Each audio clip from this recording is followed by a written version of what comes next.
So there are laws of exponent, and I'm just gonna share to you two of them. So I'm gonna change this power to product. Alright, product means the multiply, right? So there is a law that says let me take a dark one. So let's say the first product law is x to the power of m times x to the power of n. Once we multiply the base, remember x is our base and m, also the n, are exponents. We're gonna add the exponents, so m plus n, only and only if the base are the same. So if I'm gonna give you an example for that, so let's say I have 5 to the power of 3 times 5 to the power of 4, say for example like that.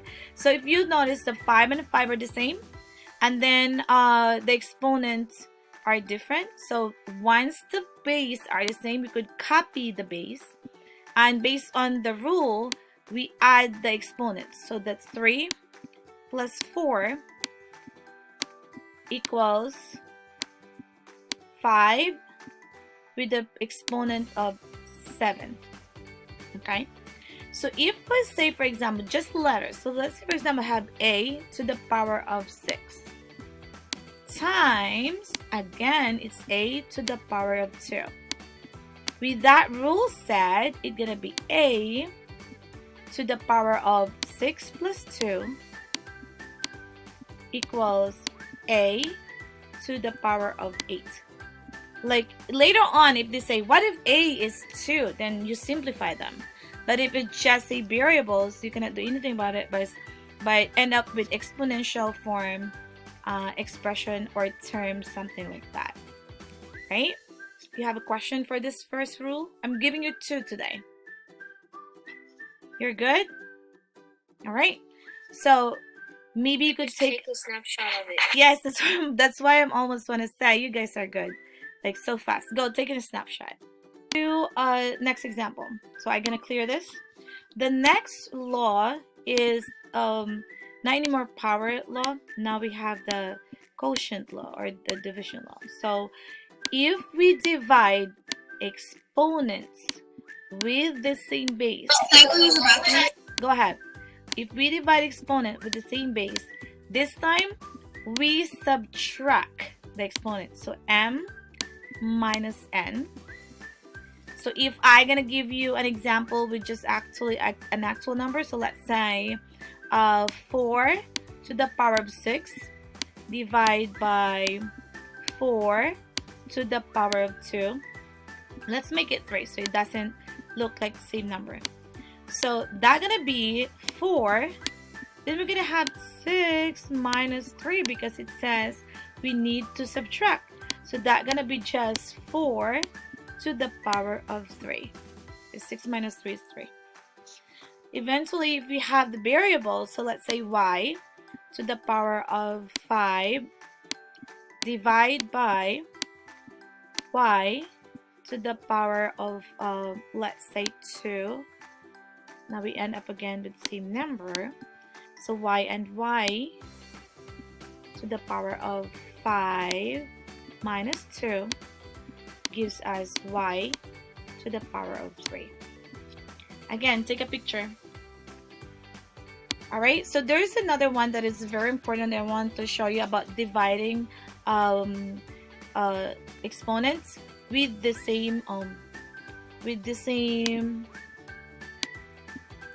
base and the same exponent. So let's say for example I'm gonna erase this, okay?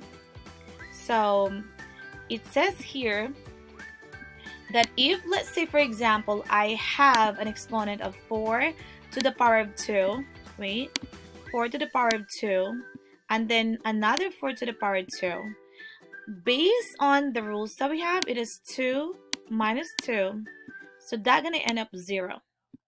4 to the power of 0. We don't know yet what will it be. What do you think it's gonna be? Anybody who could tell me what will it be? So if I have, I'll go back to that. If I have 6 here and divided by 6. So 6 divided by 60 minus 6, that gives you 0. And I saw in the chat somebody said the answer is 4. That will not be 4. Xinying said it's 1, and that will be 1. Then how could we prove that this is 1? So I want you to, I'm gonna clear this one, right? So I'm gonna clear this. So I want to give you an example that how come that x to the power of 0 is equivalent to 1. So if we have an example like before I said, let's go back to the example that we have. Let's say I have 4 to the power of 3. I make the number smaller so it's easier for me to write. Divide by 4, divide by 3. So we know that that's gonna be 4, based on the rule that we just had, is 3 minus 3, which is 4 raised to the power of 0. And one of you said it's equivalent to 1. Let's prove why is it 1. This 4 to the power of 3 and then 4 to the power of 3, we could write it this way. 4 to the power of 3 divide by 4 to the power of 3. We know that this is equivalent to 4 times 4 times 4. How much is that? 4 times 4 times 4 is how much? Can anybody tell me? 4 times 4 times 4 is what? No one? Who was gonna try it? No one knows? Why you guys forget? Right, 64. Yes, Ivana, thank you. And the other one is also 64. And this is equivalent to 1. 64 divided by 64 is 1. And how did it happen? Right? So 64 divided by 64 is 1. And also, there's another way of showing it. So it says 4 times 4 times 4.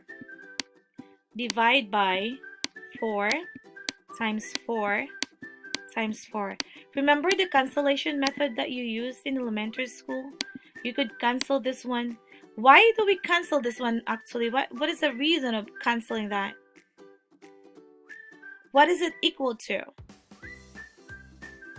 I cancel that because 4 divided by 4, it means I divide both sides by 4. I divide this by 4. 4 divided by 4 is 1. That's the greatest common factor between them. And this is 1. We cancel that. That's 1 and 1. Because 4 divided by 4, we're simplifying it actually. And that becomes 1 and 1. And then you're going to end up with multiplying 1 times 1 times 1. 1 times 1 times 1 is 1 over 1, which is equivalent to 1. That's why any number raised to 0 is 1. Question? Alright, so let's have some exercise to this.